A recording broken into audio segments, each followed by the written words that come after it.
लेकिन इस बीच आज है 1 अप्रैल और अप्रैल फूल्स डे पर हम एक स्पेशल कैटेगरी आपके लिए लेकर आए हैं।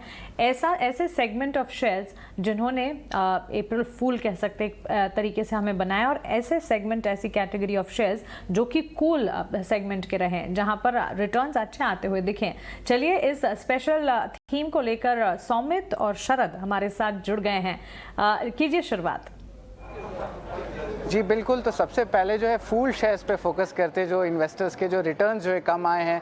देख सकते हैं पेटीएम, वैभव ग्लोबल, कार्टरेड, ये सारे स्टॉक्स में 60% से ज़्यादा का गिरावट देखने मिला। इंडिया मार्ट, आरबीएल बैंक में भी आप देख सकते हैं घटाव देखने मिला है। अब फोकस करते हैं शेयर्स में। पेटीएम में देख सकते हैं वैल्यूएशंस महंगे थे, और इसके अलावा जो है मैक्वारी ने भी जो है टारगेट प्राइस कट कर दिया है, ऑलमोस्ट 400 रुपये प्रति शेयर कर दिया है। याद रखिए वैल्यूएशंस ग्लोबली जो फिनटेक बिजनेस में है उसको इम्पैक्ट देखा जा रहा है, और इसके कारण फेड टाइटनिंग भी हुई है, और टेपरिंग के कारण भी जो है आपके ग्लोबल न्यू एज टेक्स में सेल ऑफ देखने मिला है।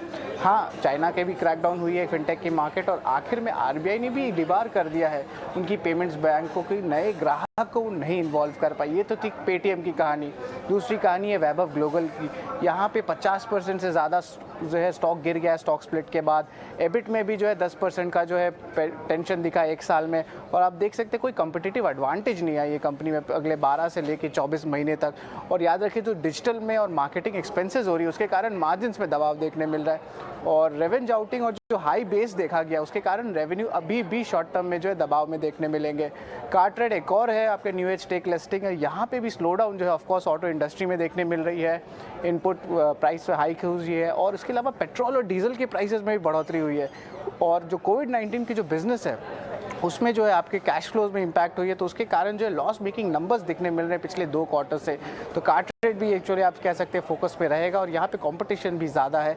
इंडिया मार्ट इंटरमेश के बारे में बात कर देते हैं। यहाँ पे जो है कंपटीशन बहुत ज़्यादा बढ़ गई है स्टार्टअप के B2B मार्केट प्लेसेस से, और जब रिलायंस ने एक्विजिशन किया है जस्ट डायल का, वहाँ से भी जो है स्टॉक में दबाव देखने मिला है। ऑपरेटिंग मार्जिन में भी दबाव है, और जो प्राइस टू बुक रेशियो अभी भी लेकिन महंगा है, ऑलमोस्ट 8 to 2 टाइम्स है अगर इंडस्ट्री को कंपेयर करें। और बिजनेस की रिकवरी अभी तक पूरी तरह इंडिया मार्ट इंटरमेश की हुई नहीं है। और आखिरी स्टॉक रहेगा आरबीएल बैंक। यहाँ पे जो है स्टॉक लगभग 40% ऑलरेडी टूट चुका था, और म्यूचुअल फंड भी अपने स्टेक रिडक्शन करने लिए गए हैं। निप्पन म्यूचुअल फंड ने भी लगभग 50 लाख शेयर बेचे थे 30 मार्च को। और जो मिड कैप बैंक्स में सेलिंग प्रेशर दिख रही है वो जो है कोविड-19 का भी जो है इम्पैक्ट देखने मिल रहा है। और आखिर में जो फंडिंग कॉस्ट है ये भी बढ़ी हुई है, लगभग 100 से लेकर 150 बेसिस पॉइंट्स तक की जो है बढ़ोतरी देखने मिली अगर लार्जर बैंक से कंपेयर करें। तो सौमित, ये तो फूल स्टॉक्स थे, लेकिन कुछ कूल तो ज़रूर होगा। ज़रा कूल स्टॉक्स के बारे में बताएं। तो पहले तो अगर हम कूल स्टॉक के लिस्ट देखते हैं तो उसमें नाम आते हैं आईटीसी, वेदांता, सन फार्मा। अब अगर हम जैसे स्टॉक स्पेसिफिक बात करते हैं तो आईटीसी में अगर हम देखते हैं तो पिछले 2 साल में सिगरेट को लेके कोई भी टैक्स में इंक्रीज़ नहीं देखी है, प्लस डिमांड हमें अच्छी खासी ग्रोथ देखने को मिली है सिगरेट की। और उसी के साथ अगर हम बाकी जो 2 डिविजन्स है कंपनी की, जैसे कि पेपर और होटल बिजनेस, दोनों ही अच्छा मोमेंटम पकड़ रहे हैं। होटल में रिकवरी देखने को मिल रही है, पेपर स्टॉक के फाइनेंशियल्स और जो बिजनेस डायनामिक्स है उसमें इंप्रूवमेंट देखने को मिला है। उसी के साथ अगर हम देखते हैं जो वैल्यूएशंस है वो अपने 5 ईयर जो एवरेज है उससे भी अभी कम के हिसाब से ट्रेड कर रहे हैं। अब अगर हम वेदांता की बात करते हैं तो काफ़ी एम्बिशियस केपेक्स प्लान रखी है कंपनी ने अपने सामने। करीब 1 to 1.5 बिलियन का कैपिटल एक्सपेंडिचर प्लान है उनका। उसी के साथ कॉस्ट रिडक्शन प्लान्स है कंपनी के, और ये अभी मेटल प्राइसेस ऊपर होने के कारण ब्रोकरेज भी ये एक्सपेक्ट कर रहे हैं कि कंपनी की अर्निंग्स में अच्छी खासी ग्रोथ होगी, और उसी कारण डिविडेंड पे आउट जो होगा वो काफ़ी ऊपर की तरफ जा सकता है। ESG फ्रंट में भी कंपनी काम कर रही है, और डीलेवरेजिंग में भी कंपनी के बड़े अच्छे प्लान है आगे जाके। अगर हम देखते हैं तो कंपनी का जो consolidated net debt to EBITDA है वो 1.5 टाइम्स के आसपास रह सकता है। अब अगर हम सन फार्मा की बात करते हैं तो सबसे इंपॉर्टेंट चीज़ जो अब तक हुआ है वो ये है कि जो एक रैनबैक्सी का केस का जो सेट था वो सेटलमेंट हो चुका है। उसी के साथ स्पेशलिटी सेगमेंट जो है कंपनी की वो काफ़ी ग्रोथ कर सकती है। जो डोमेस्टिक बिजनेस है उसमें मार्केट शेयर गेन्स देखने को मिल रहे हैं। वैल्यूएशंस अभी भी लोअर साइड पे है, और जो ओवरऑल स्ट्रीट सेंटिमेंट है सन फार्मा के लिए वो काफ़ी बुलिश है, क्योंकि 90% अगर हम देखते हैं जो ब्रोकरेजेस ट्रैक करते हैं सन फार्मा को, उनकी बाय रेटिंग है इस कंपनी के लिए। अब अगर हम पावर ग्रिड की बात करते हैं तो ये PSU कंपनी है।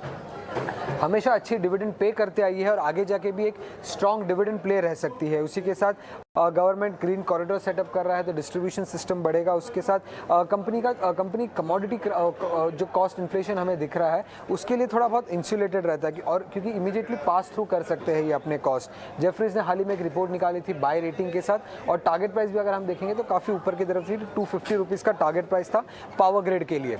अब अगर हम आखिर में बात करते हैं तो एक और PSU आता है इस लिस्ट में, वो है हिंदुस्तान एरोनॉटिक्स। कंपनी का जो ऑर्डर बुक है वो 50,000 करोड़ रुपए का है और ये एग्जीक्यूट करेंगे ओवर द नेक्स्ट 2 इयर्स। अभी अगर हम रशिया यूक्रेन वॉर की वजह से काफ़ी कंपनीज पे एक नेगेटिव इम्पैक्ट देखने को मिला है, बट हिंदुस्तान एरोनॉटिक्स एक ऐसा कंपनी है जिसके फाइनेंशियल्स पे इसका कोई एक्चुअल नेगेटिव इम्पैक्ट नहीं देखने को मिलेगा। आखिर में रिसेंटली कंपनी ने एक नया ऑर्डर जीता है 4,000 करोड़ रुपए का, जहाँ पे वो हेलीकॉप्टर्स और एयर कॉम्बैट व्हीकल सप्लाई करने वाले हैं। और अगर हम देखते हैं तो कंपनी ने आज ही एक नया अनाउंसमेंट किया है जहाँ पे वो कह रहे हैं कि FY22 मतलब अभी जो फाइनेंशियल ईयर खत्म हुआ है कल ही, उसमें उनका जो रेवेन्यू होगा वो करीब 24,000 करोड़ रुपीज़ का, जो कि हाईएस्ट एवर रेवेन्यू होगा। तो अच्छी खासी ग्रोथ इस कंपनी ने अब तक रिकॉर्ड किया और इसी दम पे ये कंपनी भी कूल स्टॉक्स में आती है। सौमित, शरद, आपको बहुत शुक्रिया ये कूल स्टॉक्स और साथ ही वो स्टॉक्स जो कि फिसड्डी साबित होते हुए दिखे, यानी कि फूल स्टॉक्स भी हमें बताने के लिए। तो क्लियरली अब आप जानते हैं कौन से स्टॉक्स हैं जो कि आपको तेजी करा रहे हैं, कौन से स्टॉक्स हैं जो कि आपको फूल बना रहे हैं। चलिए नीलेश, ऑन दिस नोट आपके स्टॉक स्पेसिफिक रिकमेंडेशंस अब हम जानना चाहेंगे।